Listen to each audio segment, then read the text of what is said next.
Hi, my name is Macy Cox, and this is my applied learning project for my Vocation Faith and Love class. The purpose of this project was to reflect on what is meaningful to my life and how that relates to my vocation. For my project, I chose to look at marriage and how that is a part of my vocation. In April of this year, I got engaged to Zach, my high school sweetheart, so I wanted to take advantage of this project and explore what it looks like to build a successful marriage and how marriage is more than just a union between two individuals. I chose to conduct interviews of some very important and influential people whom Zach and I are surrounded with. So here's a little bit of information about each of them. These are my parents, Bill and Shelley, who met at my dad's fraternity party at Colorado State University. They now have been married for 25 years. My grandma and grandpa met when my grandma was a junior in high school. They were married just shy of 45 years before my grandpa passed away in 2006. These are Zach's parents, Mike and Stacy, who met in college. They now have been married for 28 years. This is Zach's grandpa, who met his grandma just prior to starting their sophomore year of high school. They were married for 55 years before his grandma passed away in November of 2016. This is John and Viv, who are good friends of Zach and I. They met in high school during his senior and her sophomore year. They have been married for 11 months now.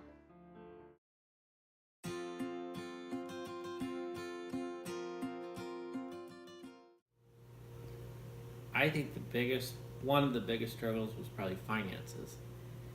I think when, I can't say if it was before or after kids. I honestly can't remember, but we would have struggles on the finances. Yeah. I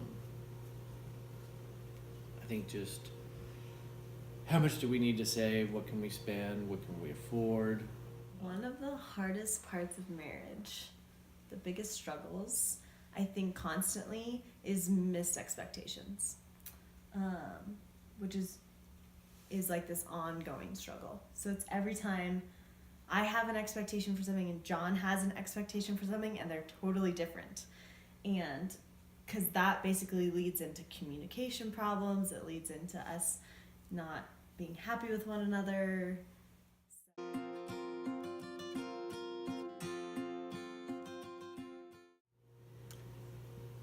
I can say that I'm always surprised by the fact that I have a best friend in you. I do. It's silly, but I have somebody I can go to, and I always want to tell Bill stuff first. He has always supported me. He's my best friend in life. For me, I think it's always been Stacy's unconditional love for me. Right or wrong, good or bad. We've been through a lot of fires, through risks. We've, as she's mentioned, started our own companies.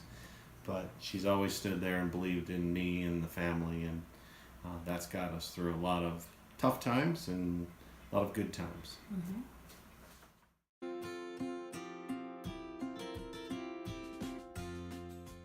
I think it starts out as two individuals. When you're getting married, you think it's just the two of you at the wedding because you are the stars of the show and everything. And then you go on your honeymoon and come back, and reality sets in, and you have your family and in-laws and other families, and you have to navigate the process between everybody. And the two individuals can do what they want, but they're always involved and connected to their own families from before. So you're really blending groups of people, not just two people, even though you're making the vows to each other and that's your primary focus. It still involves lots of other people from both families. The question is, how is marriage more than just two individuals, which in and of itself is great to point out. Yeah. That you are whole, that you are your own person, your own entity, your own mission, your own dreams and hopes, and it's two people that both feel that contentment separate from one another. Yeah. Coming together in purpose of something deeper. Yeah. So how is it more than just two people coming together? It's two people coming together to serve something greater. Mm-hmm. You're on mission together. You're making a difference together. You're loving and influencing people together. Yeah. Like marriage is your own ministry. Yeah. Is how.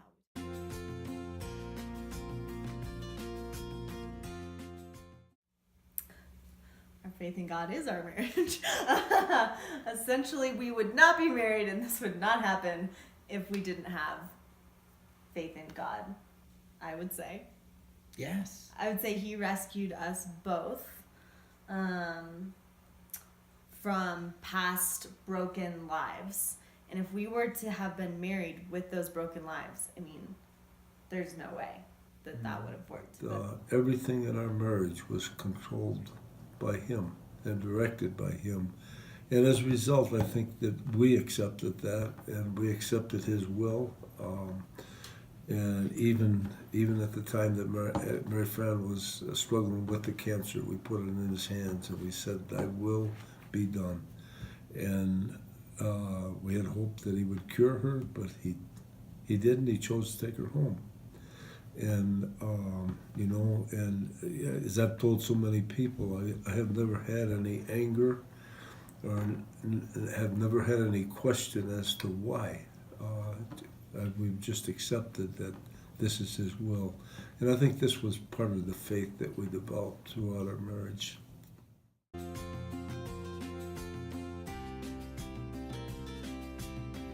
But I just believe that the success of a marriage is having that strong faith, the relationship with one another, and finances can be different for everybody. I mean, everybody has different expense, what their standard of living is, so that that will vary from people to people and where you live. But as long as both people are satisfied with where they are financially, I think that helps. So I think those three pieces to me are the most important thing, or biggest advice I would give. It's very important, I think, the part about being unequally yoked. And I can look back on Bill and our lives together, and we had many years where we were not on the same page as far as our faith. And I think that's a huge thing. I think the other thing that's big is your goals, your shared goals, as far as what kind of lives you want to live. What's important to you? Is it important to travel? Is it important to have things? Is it important to just support your parents? I mean, what are you doing that's in your life, that you're building a life that's forever? And which things are the most important things and the things you need to focus on? And learning that about each other it takes time, and I think that's hugely important. Yeah. You have to go into it. Both have to be open-minded. You both have to love each other through thick and thin, and communicate with each other. Have that open lines of communication, and love each other the same 20, 30 years later, the same that you did when you got engaged. Never forget how that felt and how powerful that love is, and always have Christ in your life. Marriage is professing your love for and commitment to one another before friends, family, and God. This project taught me a lot about struggles and beauty in marriage, but also how it is so much greater than just a commitment between two people. It is a binding of families and a bond created to be used for something beyond ourselves. God created marriage, and he officiated the first wedding, as he spoke over Adam and Eve, saying, "That is why a man leaves his father and mother and is united to his wife, and they become one flesh." God created marriage in order to explain the mystery of the gospel, and marriage is a living example of Christ's love for the church. I could not be more excited to enter into marriage with Zach and to see what God has in store for us and how he uses our marriage for his glory. My name is Macy Cox, and thank you so much for watching my Applied Learning Project.